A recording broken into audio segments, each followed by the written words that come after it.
All right, welcome everybody back to the Arizona Real Talk podcast. And on today's episode, we talk about renting or buying a house, the pros and cons. There's a lot of tasty nuggets in this particular podcast, so I would suggest that you stay tuned.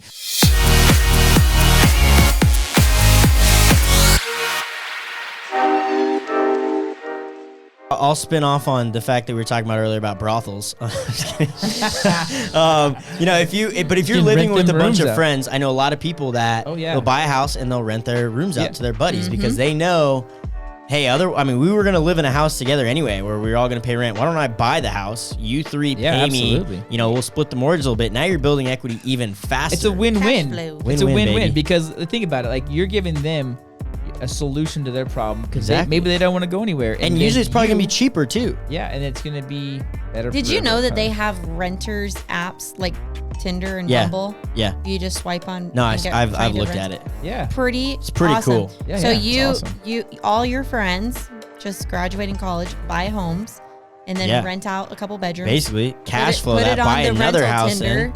Yeah. Or the ability to Airbnb out houses if the HOA allows it. You can always. Oh, totally. I know a guy, he's 22 now, and he owns 3 houses. 22, owns awesome. 3 houses because he's doing just that. He moved into his first one with his buddies. Are you talking about Ricky? No. He moved no in. Name dropping. He moved in with his buddies, and then he went and bought another house, and then took himself off of the first home and just kept doing that. Because I guess the dude's got tons of friends or something. Dude, if I had tons of friends in this valley, that's exactly what I wish I would have done. Friends. I wish I would have done that. As in college, really. I know. If I could have done it in college, I would have done bankroll. it. I actually bankroll, baby. Yeah, dude, that guy was hitting a jewel. Did you see that? Whoa! All right. Jewel was in the house. So, all right, cons. Or are we still doing pros? No, I think we should go into cons. There's obviously there are cons. There's always pros and cons. I came up with a con. Wait. Rachel. Is mine? Oh, well, I was going to say, it's all subjective. Go ahead. I just did the median rent, and I times it times 12 months, and essentially it's $21,000 That you're flushing down the toilet. a year that you're giving away that you could be, putting into your loan, building equity into your house. That was going to be mine. But just imagine $21,000 every year if you want to rent brutal. for 3 years. Oh my gosh! Because the average salary here is what, $35,000 a year? I think the average salary in America is like $40,000. That's crazy. Yeah, so it's a lot of money just I to had a hand off to Yeah. somebody else to help pay their mortgage. We just looked at a settlement statement. We have a client closing on a house this week. He's buying it. It's a rental. It has been a rental for 11 years. So these people bought the house, have been renting it for 11 years. They had tenants paying their mortgage.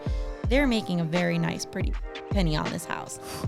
We looked at that and we were like, man. Well, they're making a mint off the house, but also about the cash flow. Like, look how much money this they're whole making. time they weren't even paying the mortgage. So, another pro would be, or another con would be actually doing maintenance and keeping up with the cost.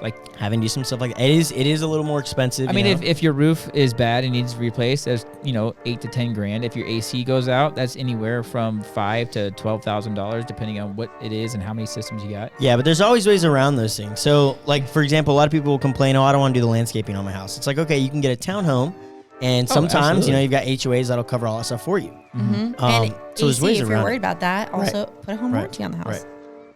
Not saying it covers everything, but it helps. To piggyback on what you were saying, townhomes, some of them, the roof is covered in there. Right. Because sometimes they're joint. Well, if it's condo. No, some townhomes are. Yeah, some townhomes too. Yeah.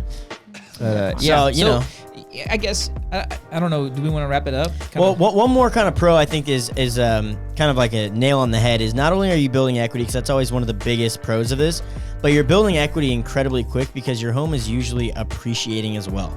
Yes. So you're building equity twice as fast, where it would make so much more sense than if you were renting. You're saying you're throwing away $21,000 a year. Not only are you building that kind of equity, but your home is being appreciated.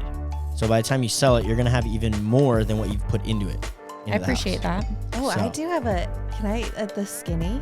Oh, she's ready to wrap this up and throw some skinny. Okay, Yeah, sorry. okay. No, go ahead. it's just a fact. Yeah, go I won't ahead. use it as a skinny. Yeah, bring it in. But Hit me. I've seen the stat. If you own your home, you're 45 times wealthier than a renter.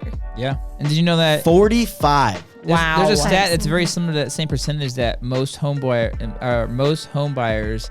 it's like 40 years, so it's like a certain percentage like that. Their parents actually owned a home. So it's like one of those generational things that kind of people just end up doing it.